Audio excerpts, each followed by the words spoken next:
क्या आपने मिर्जापुर सीजन 3 देख लिया है? कमेंट कर जरूर बता सकते हैं। अगर नहीं देखा है तो रुक जाइए, मत देखिए, क्योंकि ये देखना सीरीज आपके लिए टाइम व्यर्थ है। अगर आप 10 घंटे किसी सीरीज को टाइम दे रहे हैं तो कुछ ना कुछ तो इंटरेस्टिंग होना चाहिए, हंसी आना चाहिए, मजा आना चाहिए। वैसा कुछ नहीं आपको इस सीरीज में लगेगा, क्योंकि हम जितना एक्सपेक्टेशन इस सीरीज से लगा लिए थे मिर्जापुर सीजन 3 से, वैसा लेवल का ये सीरीज हमें दिखी नहीं।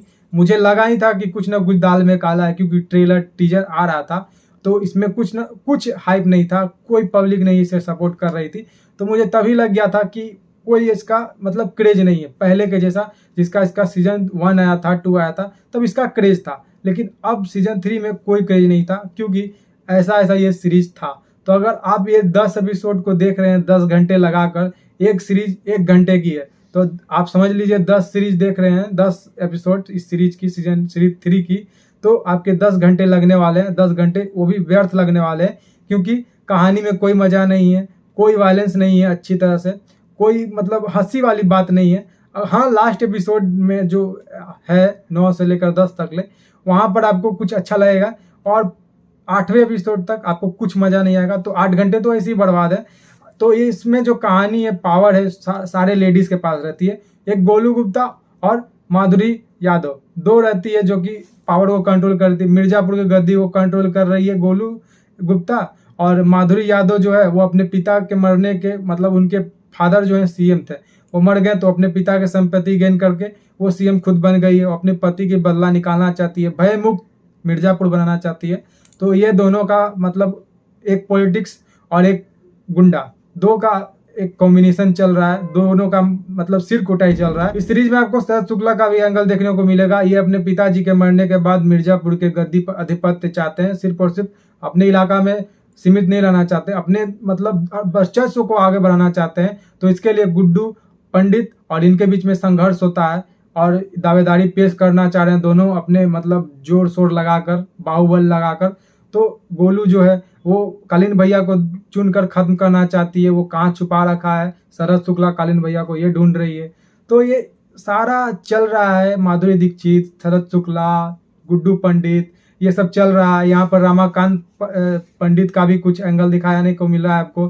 सीजन 2 में उन्होंने मार दिया था पुलिस अफसर को, तो ये जेल चल गए हैं, तो अपना केस ये खुद लड़ रहे हैं। ये गुड्डू पंडित को बचाने के चक्कर में गए थे, तो इनका एंगल अलग चल रहा है। त्यागियों का अलग एंगल चल रहा है। भरत त्यागी जो अपने भाई के कातिल को ढूंढ रहा है, फिर उसके बाद गोलू को किडनैप करके लाया है और उसके प्यार में पागल हो चुका है। तो ये सारा एंगल चल रहा है। लेकिन मैं इस सीरीज के बारे में एक बात जरूर कहना चाहूँगा, जैसा इसका सीजन 1 था, 2 था, वैसा ये सीजन 3 बिल्कुल भी नहीं है। बोर हो गया मैं, और मैंने सोचा कि कई बार स्किप जरूर कर दूँ, क्योंकि मज़ा नहीं आ रहा था। जब मज़ा ही नहीं है तो फ़ायदा क्या है जब सीरीज़ देखने के लिए, कोई भी चीज़ देखने के लिए।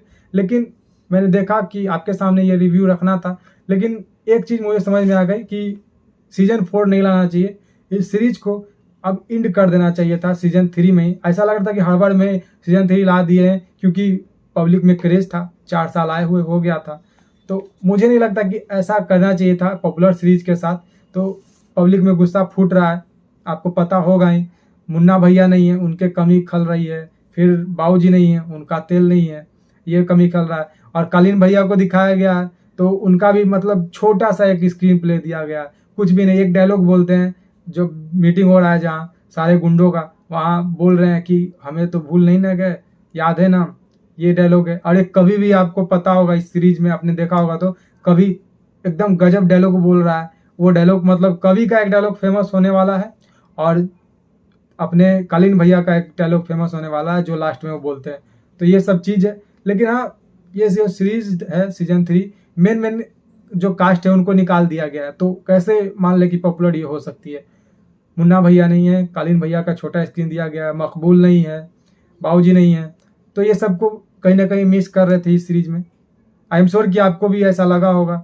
अगर आपको ये मेरा एक्सप्लेन अच्छा लगा, चैनल को लाइक शेयर सब्सक्राइब जरूर कर दीजिएगा, और कमेंट करके बताइएगा कि आपको इस सीरीज देखने में क्या लगा। आपको गाली अंदर से आ रहा है, गुस्सा आ रहा है, क्या आ रहा है, कमेंट करके जरूर बताइएगा। सो गाइस, आज के लिए इतना ही। मिलेंगे किसी अच्छे जय हिंद, वंदे मातरम, जय श्री राम।